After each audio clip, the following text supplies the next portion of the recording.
Hi, this is Dr. Jenny Byrne. I'm an adult psychiatrist. My practice is Cognitive Psychiatry of Chapel Hill here in North Carolina, and today I wanted to talk to you a little bit about conflict resolution. So this is a very popular topic. I talk about it with my friends and my family and my patients, and I use it myself every day in my life, so I wanted to share with you some tricks. So before we get started, let's think about what is conflict. Conflict is a very natural thing that happens whenever we live with other people. So if we're in a society with other people, we're in a house with other people, conflict is going to arise. And that's because your wishes, desires, feelings do not always perfectly match the other person's wishes, desires, and feelings. So conflict is a natural thing that you can expect to happen pretty much every day in your life. How do we normally handle conflict? There's 3 ways that people tend to handle conflict. The first way, which is by far the most common, is by avoiding. We avoid the person, we avoid the topic, we talk about them when they're not there, we indirectly try to talk about it. This is the most common, and it's because people feel very uncomfortable with conflict. It's not a pleasant situation for most people, and they'd rather do anything than to be in a conflict situation. The second thing that people do, which is very maladaptive, is to get aggressive. So when you're in a conflict situation, maybe the emotions are rising and you tend to get aggressive or verbally aggressive or even physically aggressive. And this doesn't work because the other person will immediately start to get defensive and they'll shut down and they're not going to hear anything you have to say. The third way to handle conflict is the one that most people aren't very good at, but it's the most effective way. And I'm going to show you a trick for doing that today. And it would be non-aggressive conflict resolution. And this is a method where you learn how to talk to other people about conflict in a way that's quick, efficient, very easy to learn, and very effective. And this is something that I use every day in my life. So what I'm going to do is I'm going to start with an example from my own life, day to day, and I want you to be thinking about an example from your life and maybe how this might apply to you. So the example from my life is doing the dishes. And at my house, nobody likes to do the dishes, which I think is very common. So what happens is my husband and I both work, and we have kids, and we come home and making dinner, normally we can get that done, and then it comes time to do the dishes, and nobody wants to do the dishes. So sometimes I notice that I end up doing the dishes more than half the time, or maybe I made the dinner and then I still do the dishes. And I start to get angry because I don't feel this is fair and I want some more equality in the situation. So we have a conflict. So what do? The acronym I'm going to teach you today is called STABEN. I'm going to write that down. S-T-A-B-E-N.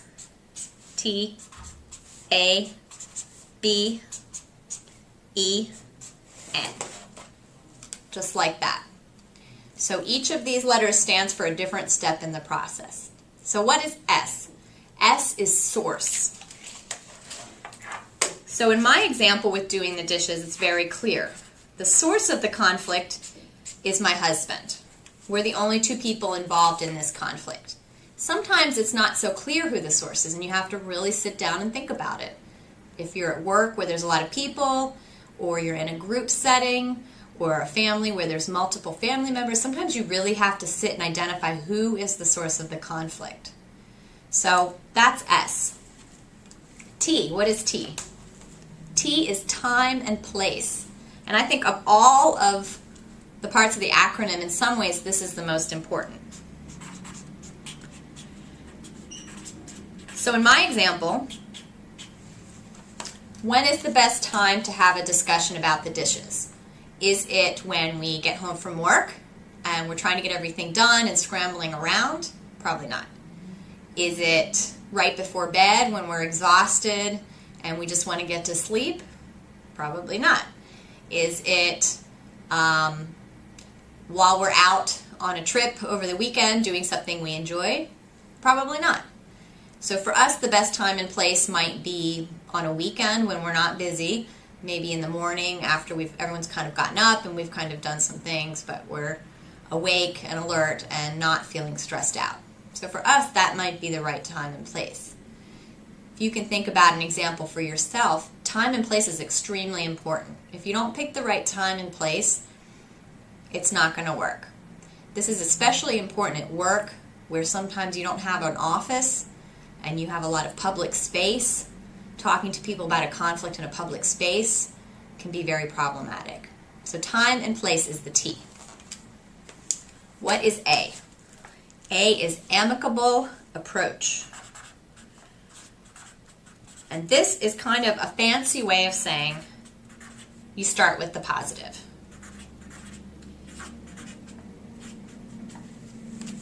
So when you're talking with someone and you want them to listen to you, you start by saying something positive about the person. It's very simple. It can be anything as long as it's genuine and it's positive.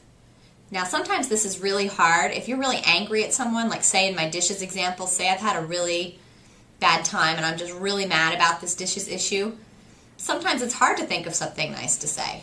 But it's so important, and the reason is you want the person's attention.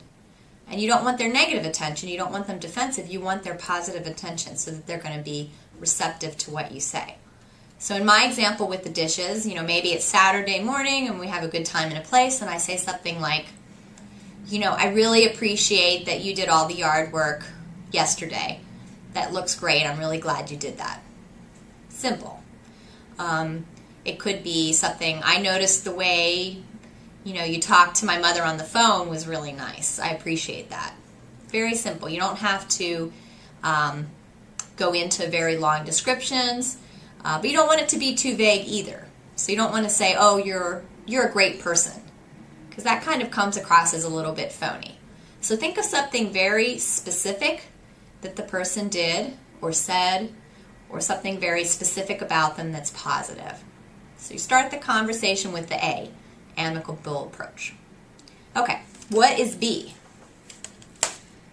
B is behavior.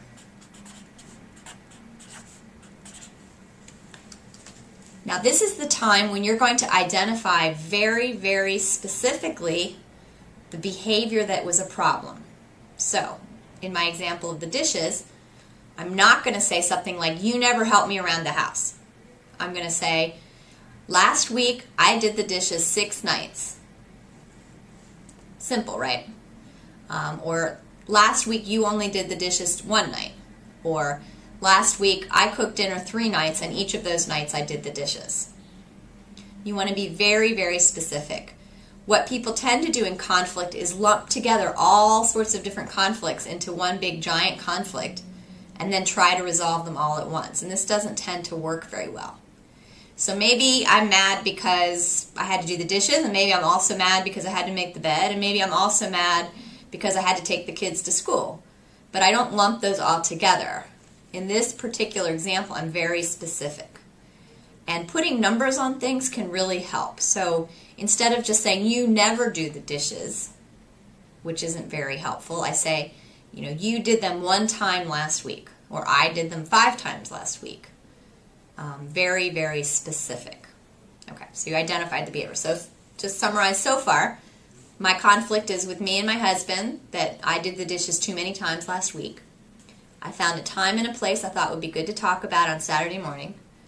I started out by saying, I saw that you did the yard work yesterday. I really appreciate that. And then I say, last week I did the dishes 6 nights. Okay. E.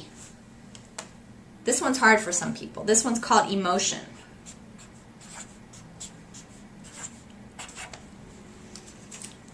Now I'm going to say, because of this behavior, I felt whatever.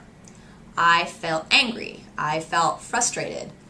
I felt underappreciated. Whatever you're feeling is what you say. And it's important that you use the word I.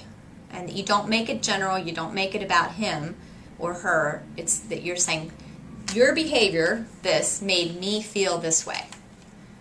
And sometimes it's not easy to know what you felt. Sometimes you actually have to think about this. Maybe it's coming across as anger, but maybe that's not really what the underlying feeling was.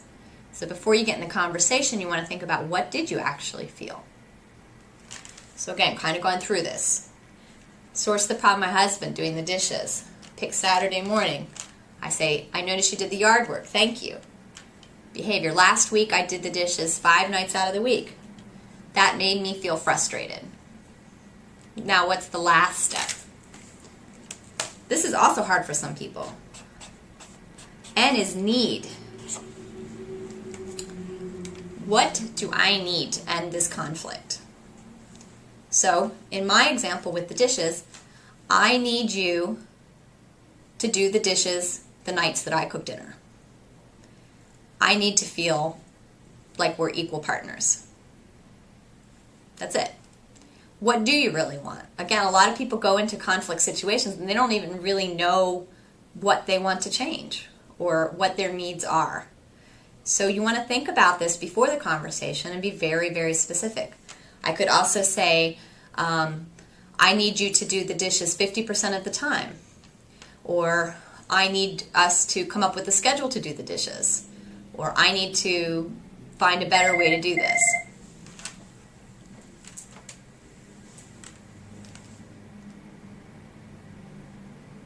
So you need to think very carefully about what you need.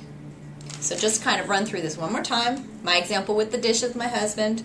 I pick Saturday to talk about it. I say, I noticed you did the yard work. Thank you very much. Last week I did the dishes 5 times. That made me feel frustrated. I need us to come up with a better system to do the dishes. So how long did that take? Maybe a minute, if that. It doesn't take long, but the planning to do it did take some time. But the actual sentence and saying this all normally takes a minute. So this is the technique. Now, you might say to me, well, what if I go through this and then he says, well, I don't want to do the dishes? Okay. Maybe he doesn't want to do the dishes. But now you've started a dialogue.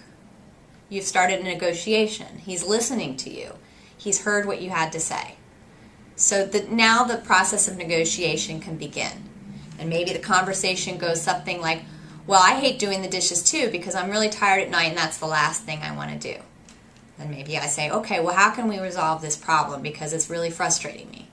And then maybe he says, okay, well, how about this? Why don't we just leave the dishes in the sinks soaking overnight and then every morning I will do them, or I will do them, during the weekdays. And I say, okay, let's try that. So we've gone through our conflict and it took us maybe 5 minutes, maybe 10 minutes maximum to fix this problem. Now, I know what you're going to ask me, and the next question is, okay, so what if you do that and he doesn't do the dishes? And it doesn't work, and you're feeling just as frustrated. What do? You go back and you do this again. So you go back, what is the conflict? Well, now the conflict is not that you had to do the dishes 5 nights. Now the conflict is we had a discussion about this, and you didn't do what you said you were going to do.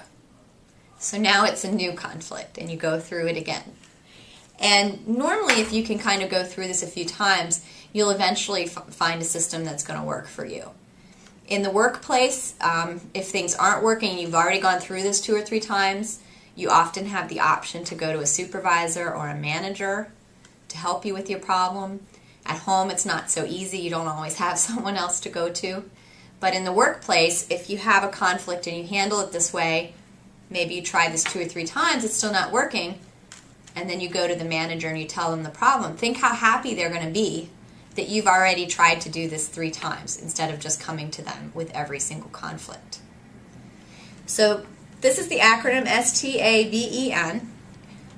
Try it. Think of some examples from your life where this could work and see if it works for you. It's something that I use and I talk to people about all the time.